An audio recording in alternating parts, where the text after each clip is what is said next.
Shalom, bien-aimés frères et sœurs, que le Seigneur vous bénisse de partout où vous nous suivez. Je salue les bien-aimés frères et sœurs qui me suivent de partout et mes salutations également à tous mes amis qui me suivent de partout. Que le Seigneur vous bénisse. Nous rendons des actions de grâce au Seigneur Jésus-Christ pour ce jour qu'il a encore rendu possible afin qu'on puisse nous entretenir sur la parole de Dieu. C'est vrai que ça fait un petit moment quand même, j'étais absent sur YouTube.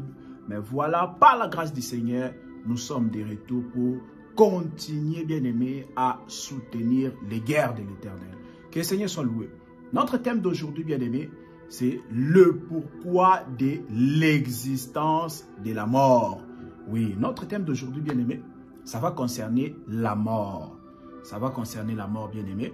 Mais avant d'aller plus loin, nous allons prier, remettre ce moment entre les mains du Seigneur afin qu'il puisse nous guider en toutes choses. Prions. Tendre Père, nous te sommes infiniment reconnaissants, Papa. Merci pour ce jour encore que tu as rendu possible, Seigneur Dieu de gloire, afin que je puisse partager la parole avec mes bien-aimés, Seigneur Dieu de gloire. Merci, toi, le Dieu d'amour, le Dieu compatissant, riche à bonté et lent à la colère, éternelle Dieu de gloire. Nous remettons ce moment. Permets que ce soit un moment de la consolation, un moment de l'édification, un moment où tu vas encore transmettre, Seigneur Dieu de gloire, la connaissance ou la louange de la gloire de ta grâce, Seigneur Dieu de gloire. Ouvre l'entendement de ma sœur, ouvre l'entendement de mon frère. En ton nom, nous avons ainsi prié. Amen. Amen, bien-aimé. Voilà, comme je dis que notre thème, bien-aimé, c'est le pourquoi de l'existence de la mort. En d'autres termes, le pourquoi de la mort. Pourquoi la mort existe. Mais avant d'aborder notre thème bien-aimé, j'aimerais juste en fait vous interpeller sur une petite exhortation.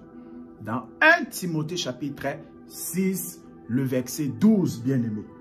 1 Timothée chapitre 6, le verset 12, bien-aimé.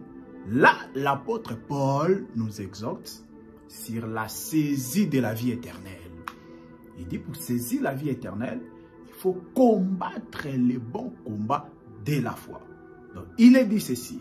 1 Timothée chapitre 6, le verset 12. Il est dit que combat les bons combats de la foi, virgule, saisit la vie éternelle. Vous voyez? Donc, la saisie de la vie éternelle, c'est en combattant le bon combat. Mais on t'explique, le bon combat là, c'est pas n'importe quoi. Le bon combat, c'est de garder la foi. Voilà pourquoi, lorsque nous prenons encore une autre écriture jumelle de 1 Timothée chapitre 6, verset 12, son écriture jumelle, c'est maintenant 1 Timothée chapitre 1, le verset 19, et puis vous descendez. Là, l'apôtre Paul continue encore avec les exhortations. Il dit, combat le bon combat de la foi en gardant, il dit, combat le bon combat en gardant la foi et une bonne conscience. Il dit, cette conscience-là, quelques-uns l'ont rejetée. Quelques-uns l'ont perdue. Et comme conséquence, ils ont fait quoi? Naufrage par rapport à la foi bien-aimée. Vous voyez? Donc, dans 1 Timothée chapitre 1, le verset 19, on nous explique que le bon combat consiste à garder la foi et une bonne conscience, bien-aimée. Oui, la foi, comme vous savez, c'est la doctrine de Jésus-Christ. La foi que nous devons garder, c'est l'enseignement pur et véritable de notre Seigneur Jésus-Christ. C'est ça que nous devons garder jalousement. Et la bonne conscience, bien-aimée, c'est de se rappeler toujours de ce que Christ a fait pour toi. D'abord, la grande des choses que le Seigneur a fait pour toi, c'est l'œuvre de la croix où le Seigneur a pardonné, bien-aimé, tes nombreux péchés. Et ça, c'est ça la bonne conscience qu'il faut garder. La bonne conscience que tu dois avoir, c'est que Jésus-Christ a imputé, Jésus-Christ a attribué, bien-aimé, la sanctification, la justification, afin que toi, tu sois appelé juste, afin que toi, tu sois appelé saint, et que pour enfin, tu puisses hériter la vie éternelle, bien-aimé. Donc, le bon combat, c'est de garder la foi et une bonne conscience, La bonne conscience que tu dois garder, ce n'est pas ce que le diable veut te faire croire. Non, bien-aimé. La bonne conscience, ce n'est pas ce que le diable veut te rappeler. Non, bien-aimé. Mais la bonne conscience, c'est de ce que Jésus-Christ a fait pour toi, bien-aimé. Je dis, la bonne conscience, c'est de se rappeler, bien-aimé, de l'œuvre parfaite de la croix de Jésus, mais aussi des prophéties bibliques, des promesses de Dieu, bien-aimé. Donc, c'est ça, quand tu gardes, c'est ça, tu as vraiment la bonne conscience. Voilà la petite exhortation. Si la saisie de la vie éternelle, c'est combattre les bons combats, en gardant la foi et une bonne conscience. Donc, par là, tu as compris que sous ce soleil ici, nous sommes sollicités à plusieurs combats, bien-aimés. Les gens de ce monde viendront te proposer plusieurs combats, mais qui ne servent à rien. On va te mettre devant des challenges, devant des défis, bien-aimés, devant plusieurs combats. Mais toi, et tant qu'enfant de Dieu, tu dois choisir, bien-aimé. Tu dois sélectionner le bon combat. Et il n'y a qu'un seul combat qui est bon. Le bon combat, bien-aimé, c'est de garder la foi et la bonne conscience, bien-aimé. Le bon combat, ce n'est pas de faire la guerre à ton frère. Le bon combat, ce n'est pas de faire la guerre à ta sœur, bien-aimé. Le bon combat, ce n'est pas de calomnier derrière ton frère ni derrière ta sœur. Cela ne sert absolument à rien, bien-aimé. Oui, et comme j'aime dire qu'un chrétien ne combat pas un autre chrétien. Parce qu'un chrétien, en réalité, c'est une portion de Christ. Si moi je suis chrétien, je suis une portion de Christ. Et toi aussi tu es chrétien ou chrétienne, tu es aussi une portion de Christ. Mais comment ça se fait que les portions de Christ maintenant vont se combattre? Vous voyez, ça n'a pas de sens. Donc un chrétien ne peut pas combattre notre chrétien. Parce que dans le chrétien, il y a Christ. Dans l'autre chrétien aussi, il y a aussi Christ. Donc vous voyez, donc il ne faut pas faire une vaine course. Une vaine course, c'est que tu es en train de courir. Donc ta course là consiste à combattre les bien-aimés, à combattre les frères et sœurs. Cela ne sert absolument à rien. Cela s'appelle la distraction. Tu es toujours dans la médisance, en train de calomnier les gens de l'église, les frères et sœurs. Donc tu es dans ce qu'on appelle la distraction. Ça ne va pas te payer, bien-aimé. Mais c'est seulement le bon combat de la foi qui va donc te payer. Parce qu'en combattant le bon combat, qui consiste à garder la foi et une bonne conscience, bien-aimé, tu es en train de saisir la vie éternelle. Et c'est ça même l'écriture de 1 Timothée chapitre 6, le verset 12. Que le Seigneur soit loué, bien-aimé. Alors, nous entrons maintenant dans le vif de notre thème. Nous avons dit que notre thème, bien-aimé, ça concerne la mort. Oui, notre thème, c'est le pourquoi de l'existence de la mort. Oui, bien-aimé, tu dois être informé à ce sujet. Pourquoi, bien-aimé? Parce que tu es immortel. Tu es immortel. Cela veut dire qu'il y a un temps où Dieu te donne aujourd'hui de vivre. Tu es en train de vivre. Tu es en train de vivre. Mais il y aura aussi un temps que Dieu viendra pour te dire, fils de l'homme, retourne à la poussière. Vous voyez? Donc, il y a un temps où tu es en train de vivre, mais aussi un temps où tu vas mourir. Oui, bien-aimé, un jour, tu vas mourir. Tu vois pourquoi la distraction, ça ne sert à rien. Ça ne sert à rien. Tu es en train de perdre ton temps dans la futilité, bien-aimé. Un jour, bien-aimé, tu mourras, bien-aimé. Vous voyez? Parce que là, on va dire dans 200 ans. Dans 200 ans, c'est-à-dire en 2223, tu ne seras plus en vie. Tu ne seras plus en vie. Même le bébé qui est né aujourd'hui là, le bébé qui est né là au mois de novembre 2023, parce que nous sommes en novembre 2023, le bébé qui vient de naître en novembre 2023, bien aimé, dans 200 ans, il ne sera plus en vie. Vous voyez, hein? Donc nous ne vivons plus longtemps comme nos anciens, comme nos prédécesseurs. On a vu des gens comme des Adam vivre 930 ans. Et les gens comme des Noé, ils ont vécu des 950 ans. Des gens comme des Methuselah, ils ont vécu des 969 ans. Aujourd'hui, même quelqu'un vivrait 120 ans comme Moïse. c'est très très rare, hein, vous voyez. Donc nous ne vivons même plus longtemps. Dans la moyenne, c'est combien? 80 ans. C'est pourquoi je dis que dans 200 ans, bien-aimé, toi qui me suis aujourd'hui, tu ne seras plus en vie. Voilà pourquoi tu dois être informé au sujet de la mort. C'est quoi la mort? Pourquoi ça existe, bien-aimé? Voilà pourquoi notre thème s'intitule « Le pourquoi de l'existence de la mort ». Voilà, bien-aimé. Donc, je signale qu'on aura plusieurs épisodes par rapport à cette série d'enseignements. Hein, parce que c'est un enseignement vraiment que le Seigneur m'a mis à cœur. Et par la grâce du Seigneur, nous aurons plusieurs épisodes. Chaque 2-3 semaines, nous allons passer pour continuer cet enseignement. Donc aujourd'hui, vraiment, c'est la première partie sur le thème « Le pourquoi de l'existence de la mort ». Voilà. Maintenant, la question se pose, bien aimé. Alors, qui a institué la mort? Parce que beaucoup sont dans la confusion, bien aimé. Qui a institué la mort? Qui a institué la mort? Qui a établi la mort? Qui a fait que la mort puisse exister, bien aimé? Est-ce Satan? Est-ce les démons? Est-ce les sorciers, bien aimé? Non. Il faut comprendre d'abord que c'est Dieu lui-même qui a institué la mort.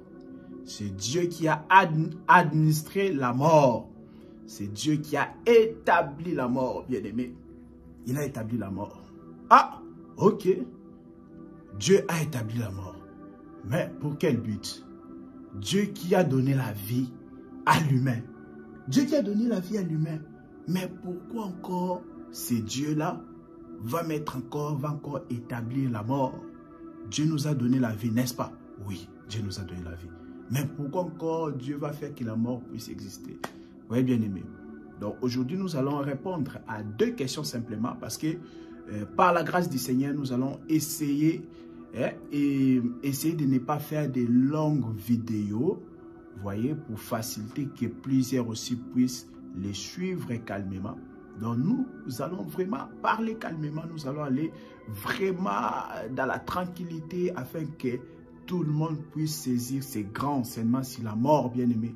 C'est très très important.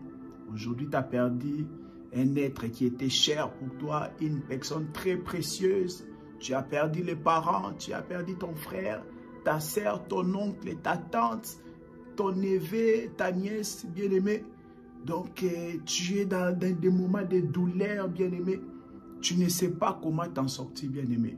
Vraiment, je te demande à suivre avec beaucoup d'attention cet enseignement ici. Et le Seigneur te fera grâce, bien-aimé. Donc, il faut comprendre que ce n'est pas Satan qui a institué la mort. Donc, c'est Dieu qui est l'instituteur de la mort. Cela veut dire quoi? C'est Dieu qui a établi la mort. Pourquoi, bien-aimé? Parce que Lamentation, chapitre 3, le verset 38, il est dit que c'est Dieu qui est l'auteur des biens et des maux. C'est Dieu qui est à la base des biens et des maux. Les mots là, c'est M-A-U-X, c'est-à-dire pluriel du mal. Voilà, c'est Dieu qui est à la base du mal. C'est Dieu aussi qui est à la base des biens. Parce que même le Satan, le diable, même Satan, le diable que vous avez l'habitude d'accuser là, c'est même Dieu qui l'a créé. Donc même si que la mort est venue par Satan, bon, vous dans votre tête, mais ce n'est pas ça dans la Bible. Si par exemple vous pensiez que la mort est venue par Satan, et alors même Satan là qui l'a créé, c'est toujours Dieu. Donc vraiment, nous allons marcher avec les Écritures par la grâce de Dieu pour comprendre, bien aimé, le pourquoi en fait de l'existence de la mort, bien aimé. Et comme je vous ai dit qu'aujourd'hui nous allons répondre à deux questions simplement. La première question c'est, voilà, comment Dieu a établi la mort? Parce qu'on a dit, c'est Dieu qui a établi la mort. Alors, comment il a fait pour établir la mort? Et la deuxième question que nous allons répondre ce soir, aujourd'hui bien aimé, c'est quand est-ce que la mort est entrée dans le monde? Voilà bien aimé. Donc nous avons dit que c'est Dieu qui a établi la mort parce que Lamentation 3, le verset 33, Lamentation 3, 38, verset 38, la Bible nous dit que c'est Dieu qui est, c'est Dieu qui est l'auteur des biens et des maux. Donc lorsque tu vois quelqu'un mourir, peu importe la manière que cette personne-là est morte, toi, bien-aimé, comprends que c'est Dieu qui a signé son arrêt de mort. C'est Dieu qui a signé que cette personne-là puisse mourir. Même si la personne est morte par le poison, même si la personne est morte par accident, par la maladie, comprends que c'est Dieu qui a dit les derniers mots. C'est Dieu qui a permis que la personne-là puisse mourir. Nous allons vous ajouter une autre écriture. Nous sommes dans Psaume chapitre 90. Voilà, nous sommes dans Psaume 90. Alors, Psaume 90, le verset, à partir du premier verset jusqu'à 3, pour comprendre que c'est Dieu qui a établi la mort, bien-aimé. Psaume chapitre 70, le verset 1 à 3. Prière de Moïse, homme de Dieu. Seigneur, tu as été pour nous un refuge, de génération en génération. Avant que les montagnes fussent nées, et que tu eusses créé la terre et le monde. Et que tu eusses créé, voilà, la terre et le monde. D'éternité en éternité, tu es Dieu. Oh, comment j'aime cette écriture. D'éternité en éternité, tu es Dieu. Parce que ça aussi, c'est un enseignement. D'éternité en éternité, tu es Dieu. Ça, c'est un enseignement que nous allons exploiter par la grâce du Seigneur. Un grand enseignement. D'éternité en éternité, tu es Dieu. Voilà, nous continuons. Le verset 3 de Psaume 90, il est dit quoi? Tu fais rentrer les hommes dans la poussière. Qui là? Qui fait entrer les hommes dans la poussière? Le Seigneur, l'Éternel Dieu. Voilà. Tu fais rentrer les hommes dans la poussière et tu dis, fils de l'homme, retournez. Voyez? C'est Dieu qui fait retourner les hommes dans la poussière. Il dit, fils de l'homme, retourne. Voilà pourquoi je dis que tu ne dois pas vivre dans la distraction, bien-aimé. Tu dois être consacré au Seigneur et concentré au Seigneur. Voilà. Tu dois te consacrer au Seigneur et tu dois aussi être concentré au Seigneur. Voilà pourquoi? Parce qu'il y a un jour où Dieu va te dire, fils de l'homme, retourne dans la poussière. Et là, ça sera ta mort. Voilà, bien-aimé. Donc, la première question, comment Dieu a établi la mort? Dieu a établi la mort, bien-aimé, d'abord, déjà lorsqu'il a créé Adam. Oui, parce que Adam sont les premiers êtres humains que Dieu avait créés, Adam et Ève. Hein? Et par là aussi, je mérite signaler que l'homme n'est pas le produit de l'évolution. Oh, les homo sapiens, les australopithèques, néandertaliens, non bien-aimés. Donc l'homme n'est pas le produit de l'évolution, mais l'homme est le produit de la création. Donc le premier être humain que l'Éternel Dieu avait créé, c'était Adam et Ève. Mais Dieu a d'abord commencé en créant Adam. Nous sommes d'accord. Dieu a créé Adam. N'est-ce pas? Dieu l'a créé avec la poussière, bien-aimé. Dieu a créé Adam avec la poussière. Il lui a ramené dans le jardin d'Éden. Ah! Donc, il faut comprendre que Dieu a déjà établi la mort. Comment? En créant Adam qui était déjà mortel. Quand Dieu il a créé Adam, donc Adam, il était déjà programmé pour mourir. Pourquoi cela? Pour la simple raison qu'il était créé par la poussière, bien-aimé. Oui, c'est ça. Adam, le fait qu'il était créé par la poussière. Voilà pourquoi, quand il a désobéi à la loi, nous sommes dans Genèse chapitre 3, le verset 19. Dieu il a dit quoi? Tu es poussière et tu retourneras dans la poussière. Donc Adam était créé par la poussière. Donc le fait que Dieu avait déjà créé Adam avec la poussière de la terre, donc Adam était vraiment terrestre. Adam était déjà terrestre. Donc quand Dieu a créé Adam avec la poussière, Dieu déjà avait programmé, en créant Adam, Dieu l'a programmé que Adam soit mortel, que Adam puisse mourir. Donc c'est comme ça Dieu a établi la mort en créant Adam qui était déjà mortel. Pourquoi? Parce qu'il lui a créé avec la poussière et lui a ramené dans le jardin d'Éden. Or, le jardin d'Éden, vous savez que c'était sur la terre. Le jardin d'Éden, c'était vraiment sur la terre.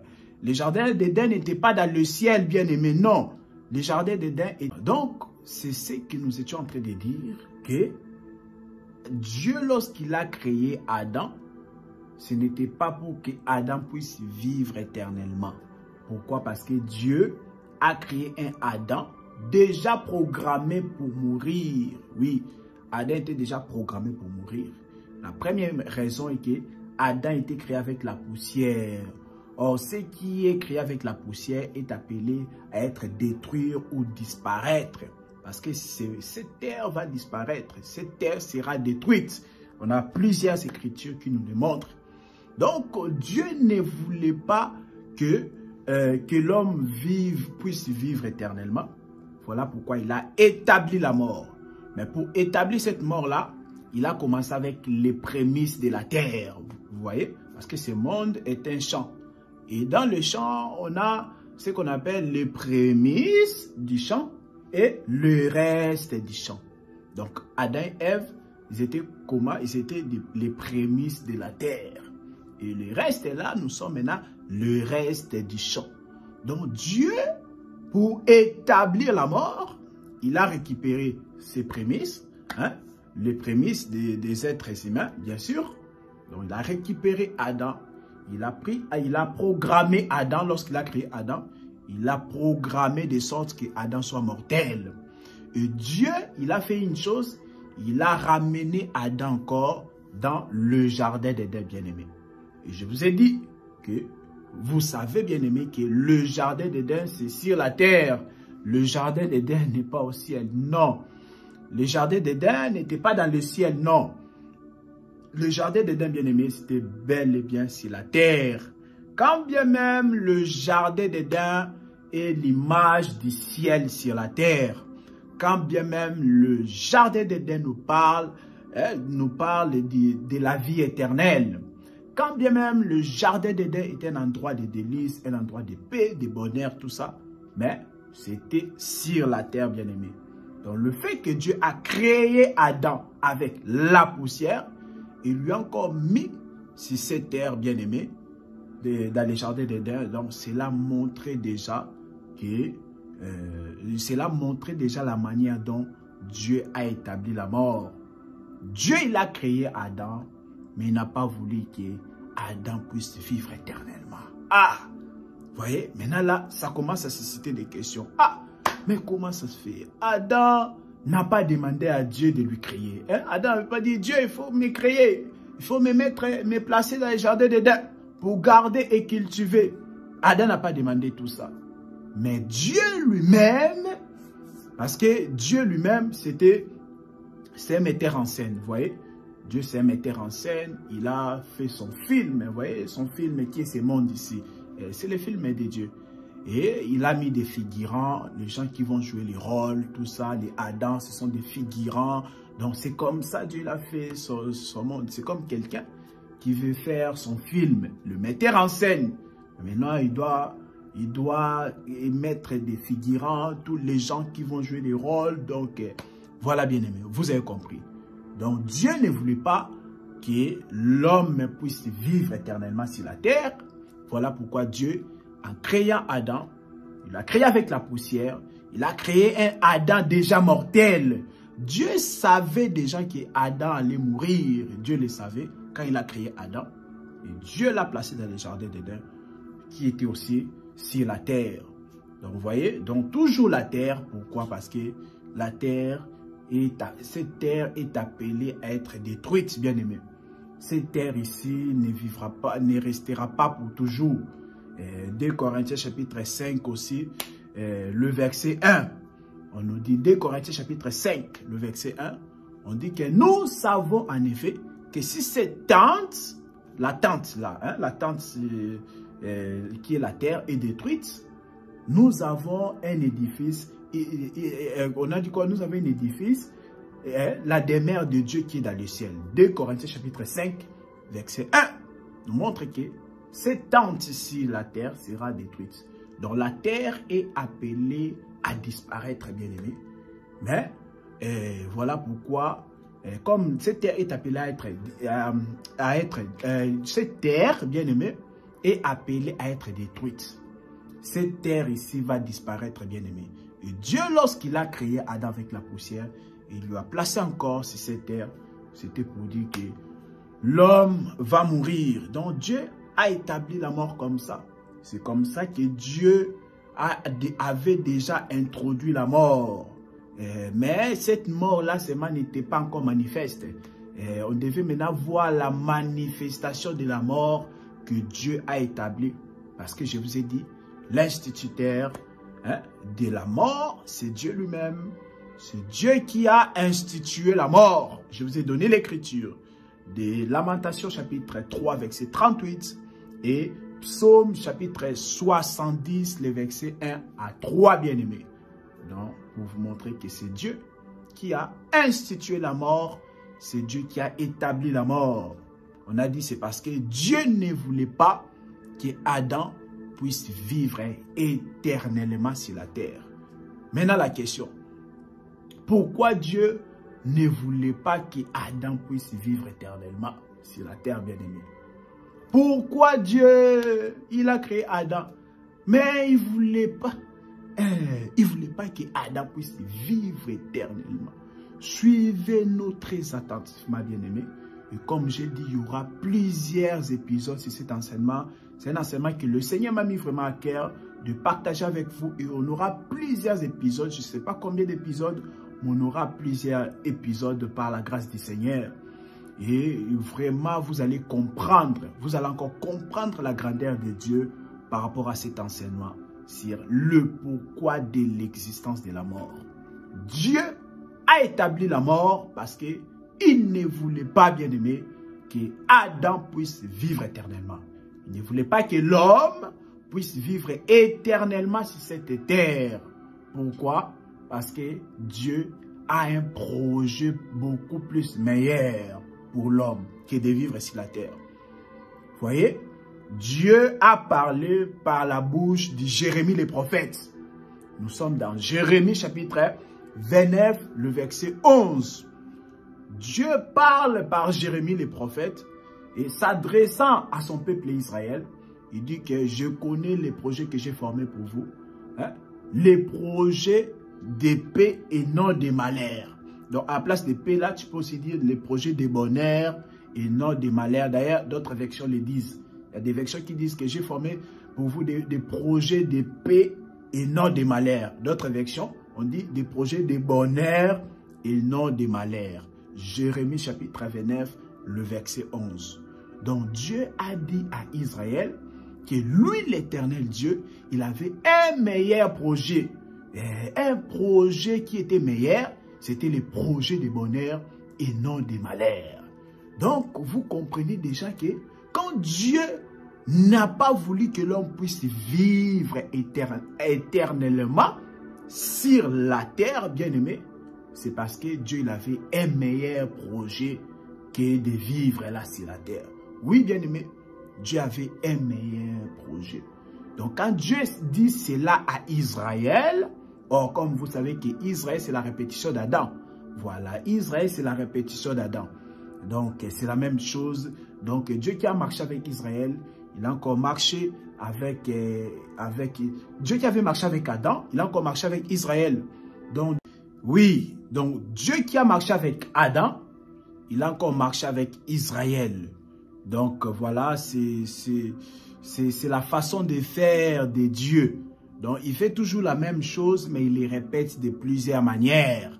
Voilà pourquoi Hébreux chapitre 1, le verset 1, nous le dit que Dieu se répète de plusieurs manières et de plusieurs reprises. Donc, Dieu qui a parlé à Israël par Jérémie le prophète, dans Jérémie 29, verset 11, que j'ai un projet de bonheur et non de malheur pour vous donner un avenir et une espérance meilleure. Je l'ai lu.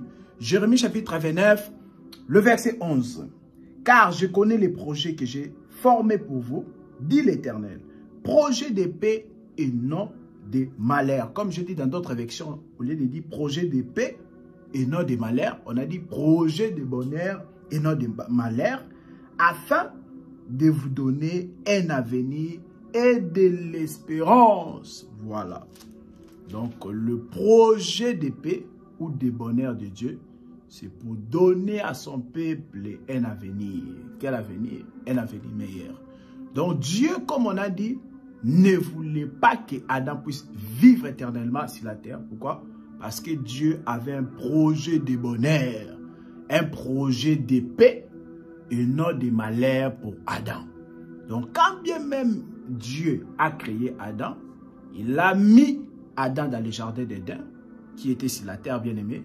Donc, comprenez que Dieu déjà avait un projet beaucoup plus meilleur. Il avait un projet meilleur, un projet de bonheur et non de malheur pour Adam. Voilà pourquoi, bien-aimé, hein, que le Seigneur avait déjà créé un Adam immortel. Dieu a créé Adam, il avait déjà programmé Adam que Adam va mourir, bien-aimé. Et c'est comme ça maintenant, Dieu il a placé Adam, il a établi la mort, bien-aimé, en créant un Adam, bien-aimé, qui était déjà mortel. Et nous avons dit, pourquoi Dieu ne voulait pas maintenant que Adam puisse vivre éternellement? Parce qu'il avait un projet beaucoup plus meilleur. Oui, bien-aimé, vivre éternellement au ciel, c'est ça le projet de bonheur pour Dieu. Oui, bien-aimé. Le projet de bonheur, bien-aimé, en réalité, n'est pas, ce n'est pas de devenir riche, de devenir millionnaire, milliardaire. Non, bien-aimé. Non, ce n'est pas ça le projet de bonheur de Dieu. Quand Dieu dit qu'il a un projet de bonheur pour toi et non de malheur, ce n'est pas pour que tu deviennes milliardaire ou millionnaire, bien-aimé. Non, ce n'est pas d'abord ça. Le projet de bonheur pour Dieu, ce n'est pas d'abord que tu puisses te marier. Parce que même le mariage aussi, n'est pas le vrai bonheur. On l'avait déjà dit. On l'avait déjà dit dans notre vidéo sur le thème, c'est le bonheur de trouver une femme. On avait expliqué que même le mariage, bien aimé, n'est pas le bonheur véritable. Donc quand Dieu dit qu'il a un projet de bonheur et de paix, ce n'est pas d'abord, ce n'est pas les mariages. Bien que nous ne sommes pas contre les mariages. Hein? Voilà. Donc ce n'est pas d'abord ça. Parce que 1 Corinthiens chapitre 7, verset 28, on dit que ceux qui se marient, qu'ils sachent, ils auront des tribulations, des afflictions, ils auront des moments de peine, de douleur, de souffrance. Donc, le mariage n'est pas ça le bonheur véritable. Parce que 1 Corinthiens chapitre 7, verset 28, ça va te lapider si tu dis que le mariage c'est un vrai bonheur. Voilà, bien aimé. Donc, nous sommes en train de dire ici que Dieu ne voulait pas qu'Adam puisse vivre éternellement sur la terre. Pourquoi? Parce que Dieu avait un projet de bonheur. Le projet de bonheur que Dieu avait pour Adam, c'est que Adam puisse vivre éternellement au ciel. Voilà, bien aimé. La mort existe parce que Dieu n'a pas prévu que toi, mon bien-aimé, mon frère, ma sœur qui me suit, que tu ne puisses pas vivre éternellement sur la terre. Voilà pourquoi la mort existe. Oui, la mort existe parce que Dieu a un projet de bonheur. Il a un projet meilleur pour toi, bien-aimé. Oui, aller au ciel, finir au ciel, vivre éternellement au ciel, bien-aimé. C'est ça le bonheur véritable. Oui, c'est ça, bien-aimé. C'est ça le bonheur véritable. Parce que sur cette terre ici, bien-aimé, il n'y a pas de bonheur véritable. Il n'y a pas de bonheur véritable.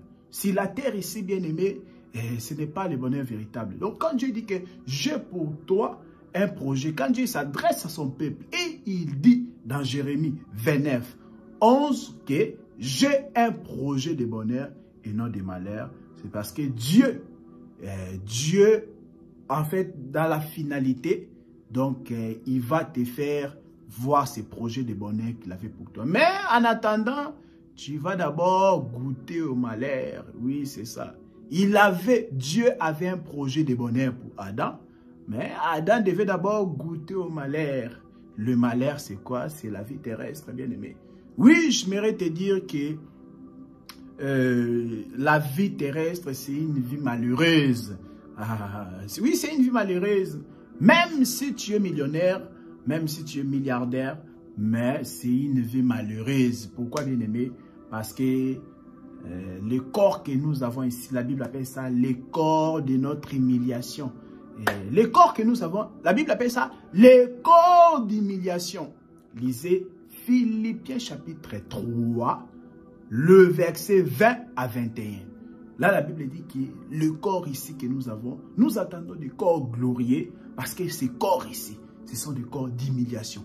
Philippiens 3, verset 20 à 21. Oui, bien-aimés, j'aimerais nous dire que tous les habitants de la terre sont des malheureux. Oui, tous les habitants de la terre sont des malheureux. Quand bien même ils sont millionnaires, ils sont milliardaires, bien-aimés, ils sont très riches. Mais comprenez, ce sont des malheureux. Pourquoi? Parce qu'ils ont le corps d'humiliation. Ça, c'est un corps d'humiliation, bien-aimé. Un corps faillible, bien-aimé. Un corps qui t'amène dans la faiblesse. Un corps qui tombe malade. Un corps qui t'humilie le jour de la mort, bien-aimé. Le jour de ta mort, bien-aimé. Et ce corps ici t'humilie. Donc, c'est un corps, la Bible appelle ça le corps d'humiliation. Et ça, ce n'est pas le bonheur, bien-aimé. Tous les habitants de la terre, ce sont des malheureux. Ce sont des malheureux parce qu'ils ont encore le corps d'humiliation, bien-aimé. Donc, Dieu a un projet de bonheur pour nous, ses enfants, et non des malheurs. Mais avant, d'abord, de voir, d'expérimenter cela, bien-aimé, le bonheur-là, tu dois d'abord goûter au malheur. Donc, comme je dis, on aura plusieurs épisodes. On viendra encore ici. Si vous avez aussi des questions, notez cela. Et lorsque nous allons venir, vraiment, nous allons encore répondre à cela et nous allons continuer l'enseignement. C'est vraiment un grand enseignement, bien-aimé. Donc, on aura plusieurs épisodes par la grâce du Seigneur. Donc, c'est comme ça que Dieu a établi la mort. Dieu a établi la mort en créant un Adam mortel, en créant un Adam par la poussière, en créant un Adam qui était déjà programmé à mourir. C'est comme ça que Dieu a créé Adam et lui a encore placé dans les jardins d'Éden qui est encore sur la terre, bien-aimé. Mais avec la pensée, avec objectif de lui promettre un projet de bonheur, bien-aimé. Oui, il a fait passer Adam quand même dans le malheur, mais pour que lorsque Adam va vivre le bonheur, que Adam vraiment puisse comprendre que j'étais vraiment dans les malheurs, bien-aimé. J'aimerais te dire que la vie qui nous attend, la vie éternelle qui nous attend, bien-aimé, n'est pas comparable à cette vie ici, bien-aimé. Voilà pourquoi le Seigneur nous fait passer aussi par le malheur, afin que lorsque tu vas rencontrer le bonheur, que tu puisses vraiment te dire, vraiment, là, je suis vraiment heureux. Là, je suis vraiment dans le bonheur, bien-aimé. Voilà pourquoi l'apôtre Paul, poussé par le Saint-Esprit, dans Romains chapitre 8, le verset 18, il dit que sachez que les souffrances du siècle présent ne sauraient être comparées à la gloire à venir. Vous voyez? Les souffrances du siècle présent, c'est ça le moment des malheurs. Mais ne saurait être comparées à la gloire à venir. La gloire à venir là, c'est ça maintenant le projet de bonheur. C'est ça le ciel bien-aimé. Dans Romains chapitre 8, le verset 18, nous fait comprendre aussi que Dieu nous fait goûter d'abord le malheur, afin que lorsque nous allons expérimenter le bonheur, nous puissions vraiment comprendre que non, vraiment nous étions vraiment dans le malheur. Donc, nous avons répondu à la première question qui était comment est-ce que Dieu a établi la mort. Donc, c'est comme ça que Dieu a établi la mort, bien-aimé. Donc, quand Dieu marche avec Adam, donc cela veut dire que nous autres aussi, nous étions en Adam. Quand Dieu fait comprendre à Adam qu'il a un projet de malheur, qu'il a un projet de bonheur et non de malheur, nous aussi, nous sommes aussi concernés parce que nous sommes ici dans le premier. Actes des Apôtres, chapitre 17, verset 26, bien-aimé. Donc, nous fait comprendre que nous sommes, nous tous, habitants de la terre, nous sommes sortis d'un seul sang qui était donc Adam le premier, bien-aimé. Donc, nous étions aussi en Adam. Voilà pourquoi, donc, nous aussi, bien-aimés, donc nous sommes des mortels, mais pour objectif, bien-aimé, que nous puissions finir donc au ciel. C'est très important, bien-aimé. Toi qui passes des moments difficiles, bien-aimé, tu as perdu un être cher, tu as perdu quelqu'un de très proche, bien-aimé. Oui, je connais ces douleurs, bien-aimé. Je connais ces douleurs. Mais sois fort, mon frère. Sois forte, ma sœur bien-aimée.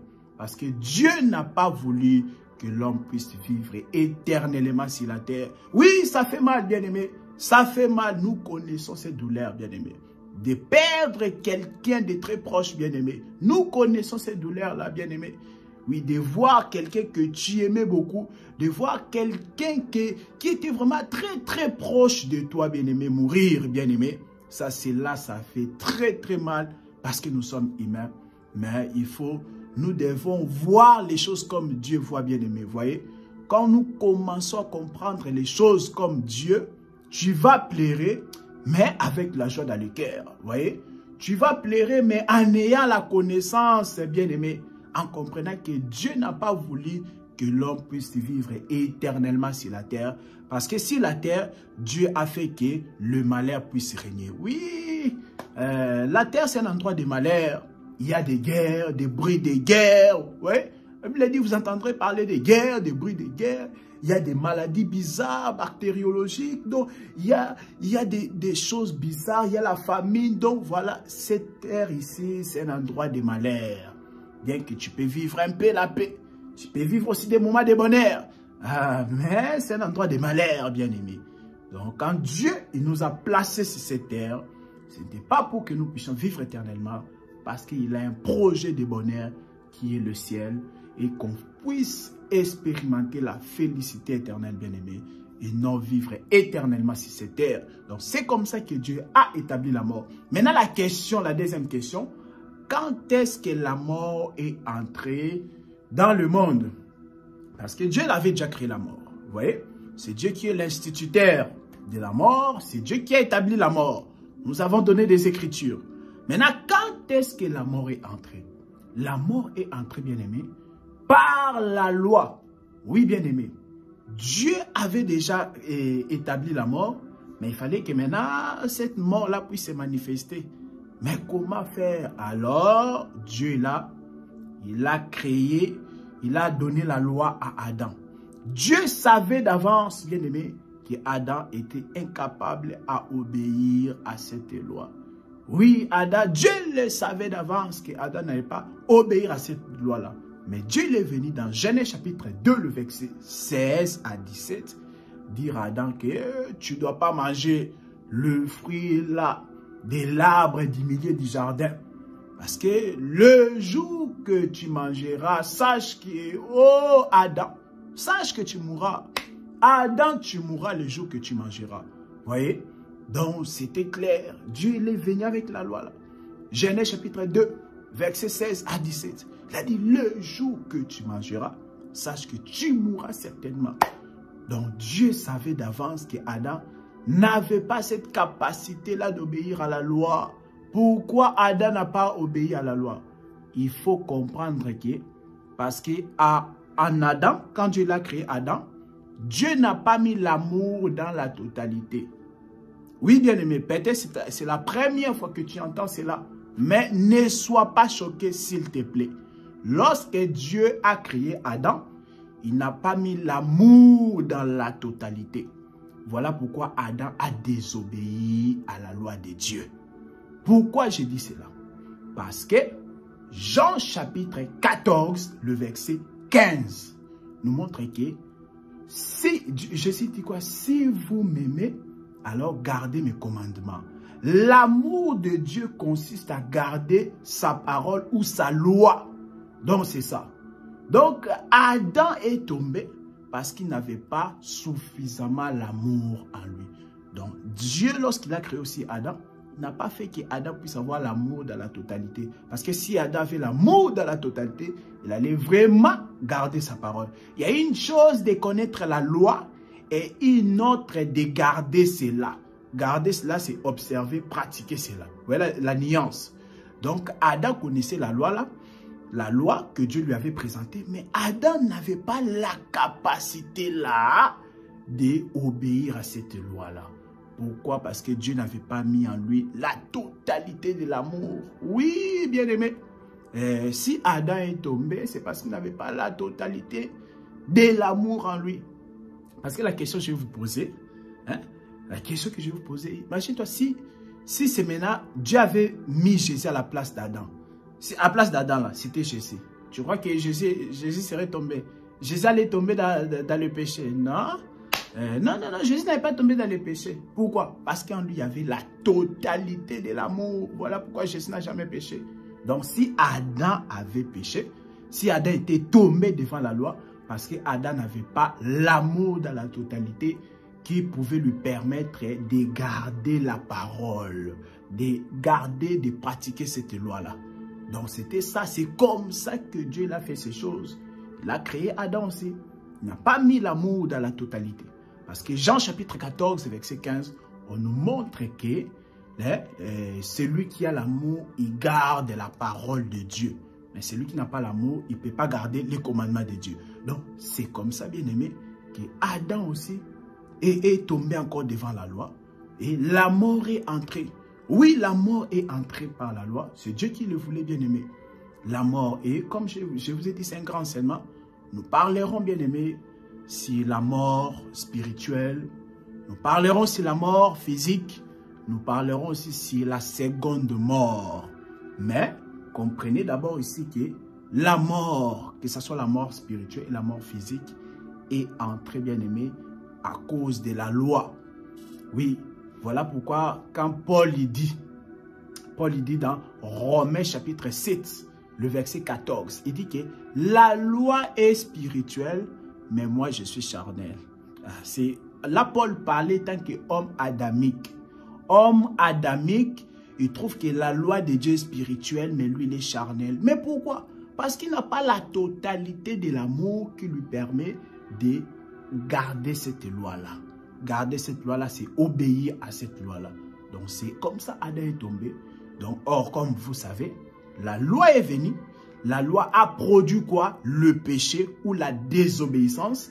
Et la désobéissance a produit la mort. Voilà pourquoi Paul y revient encore dans Romains chapitre 7, versets 7 à 8. Il dit, si ce n'était par la loi, je n'allais pas connaître les péchés. Il dit, mais si je connais les péchés, c'est à cause de la loi. Parce que si la loi ne m'avait pas dit que tu ne convoiteras pas, et que je convoitais, je n'allais pas savoir que j'ai péché. Donc, c'est la loi qui a apporté la connaissance du péché. Donc, lorsque la loi est venue, la loi était venue avec un seul but, pour faire entrer la mort. Donc, c'est en ce moment-là que la mort est entrée. Parce que Dieu avait dit à Adam, dans Genèse chapitre 2, verset 16 à 17, que le jour où tu mangeras, donc le jour où tu vas désobéir à cet ordre, le jour que tu vas désobéir à cette loi-là, sache que Adam, vraiment, tu ne seras pas épargné. Tu vas mourir. Tu vas mourir. Et ça s'était passé comme ça. Donc, lorsque Adam mangeait, Adam, il est mort. Ah, tu ne savais pas qu'Adam, il était mort. Il était mort le même jour. Oui, Adam, il est mort le même jour qu'il avait mangé le fruit de l'arbre défendu qui était au milieu du jardin. Adam était mort le même jour, bien aimé. Donc, c'est comme ça. Et la mort physique et la mort spirituelle est entrée dans les mondes. Mais aujourd'hui, bien aimé, je vais rapidement toucher seulement la mort physique. On reviendra prochainement pour parler de la mort spirituelle. Là, je vais juste rapidement toucher la mort physique. Et prochainement, on viendra encore pour le continuer. Et continuer aussi sur la mort spirituelle. Donc, vous avez compris que la loi a produit le péché. Parce que c'est la loi qui a produit le péché ou la désobéissance. Parce que si Dieu n'avait pas dit à Adam que... Si Dieu ne lui avait pas donné cet ordre-là, si Dieu avait dit, ouais, mange tout ce que tu veux, et qu'Adam avait mangé aussi les fruits de l'arbre des milliers, est-ce que ça allait être un péché? Non, ça ne va pas être un péché. C'est devenu péché parce que Dieu avait d'abord donné la loi.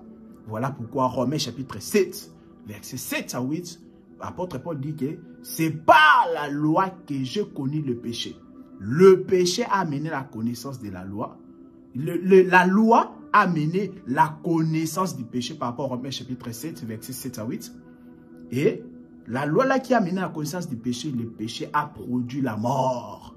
Parce que Dieu l'avait déjà prévenu à Adam. Donc c'est comme ça que Dieu a fait entrer la mort, bien aimé, dans ce monde. Vous voyez? Donc nous sommes toujours dans notre grand thème le pourquoi de l'existence de la mort. Là, on vient de t'expliquer, bien-aimé, que c'est Dieu qui est l'instituteur de la mort, c'est Dieu qui a établi la mort. Et comment il a procédé, bien-aimé? Ben, Dieu, il a d'abord créé un Adam qui était déjà mortel. C'est comme ça, Dieu, il a fait pour... c'est la manière que Dieu il a fait pour établir la mort par les prémices de la création, bien-aimé. Parce que Adam était les prémices de la création. Donc Dieu il a commencé avec les prémices de la création. Il a commencé avec Adam, bien-aimé. Et c'est comme ça Dieu avait établi la mort déjà par Adam. Il a créé Adam avec la poussière. Il lui a placé encore dans ce monde, sur la terre. Voilà, c'était pour que Adam ne puisse pas vivre éternellement. Et la mort maintenant en soi est entrée par la loi. Lorsque Dieu a donné la loi, Dieu cherchait, mais à quel moment, en quelle occasion je peux, voilà, introduire la mort. Dieu il a dit, ok, par la loi. Donc, il a dit, par la loi, je vais d'abord donner la loi. Et comme je connais Adam, quand je l'ai créé, je n'ai pas mis la totalité de l'amour en lui. Et il ne peut pas observer cette loi-là. Devant cette loi-là, il va tomber. Donc c'est comme ça, Adam est tombé devant la loi de Dieu. Et cette désobéissance-là, ou le péché-là d'Adam, a produit, bien aimé, la mort. Et la mort est entrée et s'est étendue sur toute la terre, c'est-à-dire sur tous les habitants de la terre. La mort est en train de dominer les hommes bien-aimés. Oui, si les gens meurent, c'est à cause de la loi que Dieu avait donnée. Oui, si les gens meurent aujourd'hui, c'est à cause de la loi. C'est la loi qui a mené le péché et le péché mène à la mort. Donc voilà, bien-aimés. Et Adam est mort le même jour. Parce que tu as dit, mais comment? Parce que Genèse chapitre 5, verset 5, on dit que Adam a vécu jusqu'à 930 ans. Mais comment tu dis que Adam est mort le même jour qu'il avait mangé? Oui, bien-aimé, Adam est mort le même jour qu'il avait mangé l'arbre. Parce qu'il avait mangé les fruits. Les mêmes jours-là, il était mort. Parce que Dieu ne voit pas comme toi, bien-aimé. Parce que Dieu l'a dit, Dieu l'a dit que un jour pour lui est comme 1000 ans. Et 1000 ans est comme un jour. 2 Pierre chapitre 3 verset 8. Et il faut lire cette écriture-là. 2 Pierre chapitre 3 verset 8. Un jour est égal à 1000 ans et 1000 ans est égal à un jour. Adam vécut combien? Adam vécut 930 ans. Vous voyez? Donc Adam n'a pas fait un seul jour. Il n'est pas arrivé au lendemain. Donc il n'a même pas fait un jour Adam. Donc le jour qu'il était créé, qu'il a été créé, le jour là, qu'il a commis aussi le péché, le même jour aussi il était aussi mort, selon le parler de Dieu. Voilà, c'est-à-dire qu'Adam n'a pas fait 1000 ans, bien aimé. Adam n'a pas fait 1000 ans parce qu'en lui, il n'y avait pas la totalité de l'amour. Oui, bien aimé. Adam n'a pas fait 1000 ans sur la terre parce qu'en lui, il n'y avait pas la totalité de l'amour. Et depuis que le monde va finir, bien aimé, il n'y a aucun homme qui vivra 1000 ans. Voilà, regarde à la Bible, l'homme qui a vécu le plus longtemps possible, c'était Methuselah. Ça dépend des prononciations. Il y a des fois, on l'appelle Methusalem, Methuselah. Mais Methuselah, il a vécu 969 ans. L'homme qui a battu les records dans la Bible, dans le monde. 969 ans. Lui, il a vécu plus que les Noé, parce que Noé, il a vécu 950 ans. Adam, 930 ans. Mais Methuselah a vécu 969 ans. Donc, il n'y a aucun être humain qui a vécu 1000 ans sur la terre. Vous voyez? Tout ça, pourquoi? Parce que Dieu, lorsqu'il créait déjà Adam, il n'a pas mis la totalité de l'amour. En lui, il n'y avait pas la totalité de l'amour. Voilà pourquoi Jésus viendra dans le millénium. Le millénium, c'est 1000 ans. C'est 1000 ans sur la terre. Il va vraiment vivre 1000 ans sur la terre. Il va gouverner tout ça pour montrer que c'est lui le roi de la terre. C'est lui qui a la totalité de l'amour. Si tu n'as pas la totalité de l'amour, tu ne peux pas vivre pendant 1000 ans sur la terre, bien aimé. Tu ne peux pas vivre 1000 ans sur la terre. Tu ne peux pas vivre 1000 ans sur la terre si tu n'as pas la totalité de l'amour. Voilà pourquoi Adam n'a pas fait un seul jour. C'est-à-dire Adam n'a pas vécu 1000 ans. Parce que 1000 ans pour Dieu est égal à un jour pour Dieu est égal à 1000 ans. Donc Adam est mort à 930 ans. Donc quand Dieu lui disait, le jour où tu mangeras, le jour là tu mourras, effectivement, l'Éternel ne mange jamais.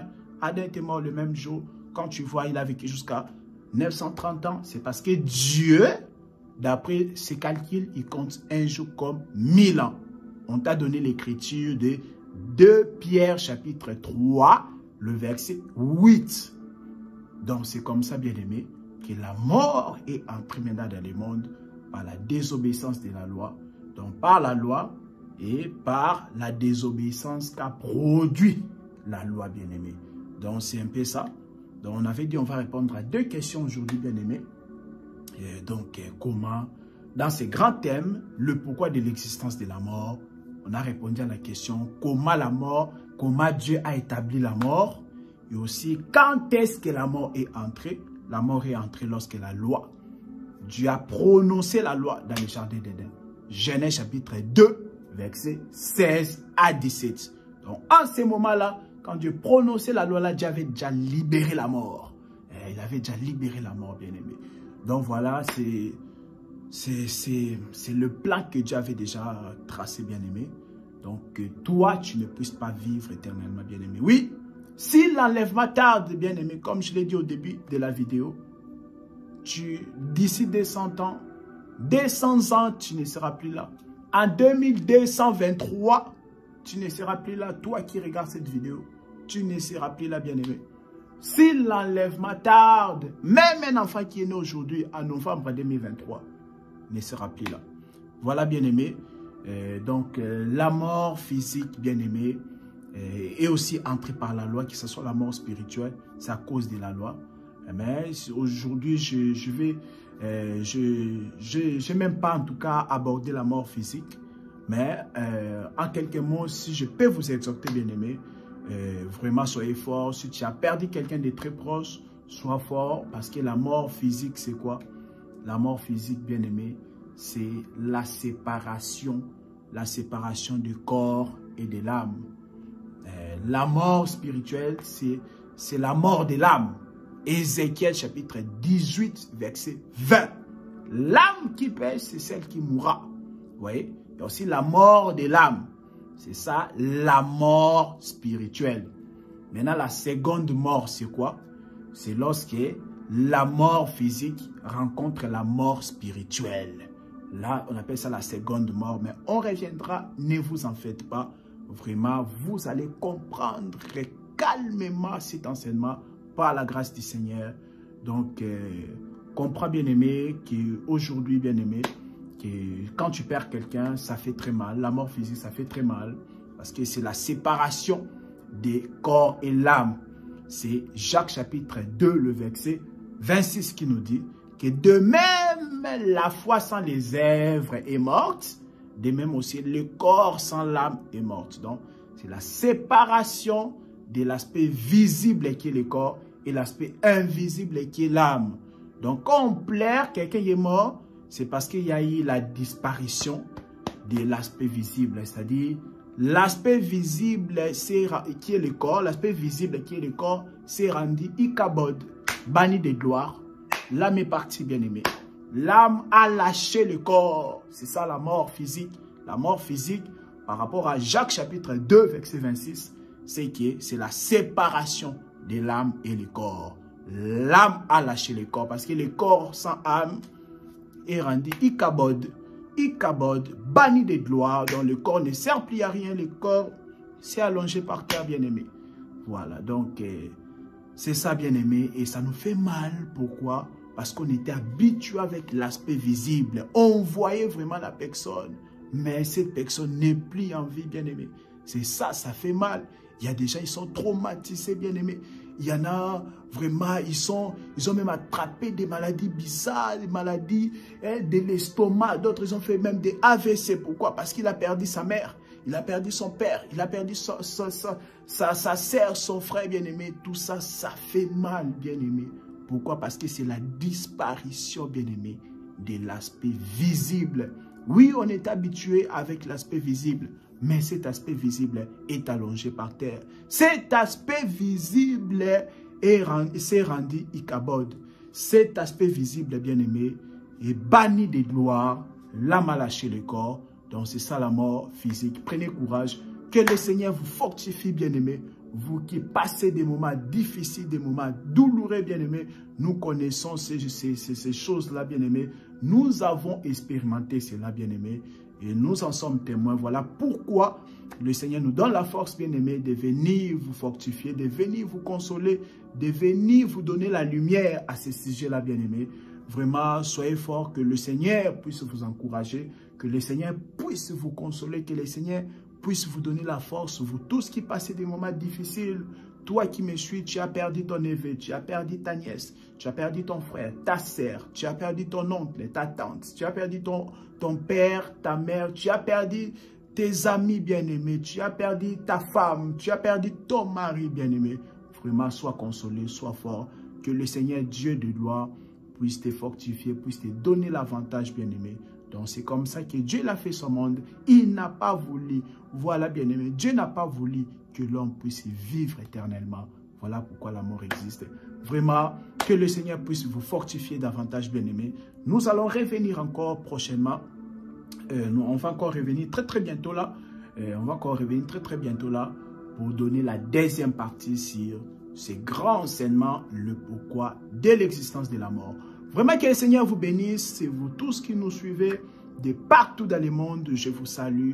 Vraiment que le Seigneur glorieux Jésus-Christ vous bénisse, vous comble richement bien-aimés. Vraiment vous étiez très nombreux à nous suivre. Que le Seigneur vous bénisse donc prochainement bien-aimés sur la partie 2 sur le pourquoi de l'existence de la mort. À la prochaine bien-aimés. Nazako matangai, nazako matangai, nga nazako matangai.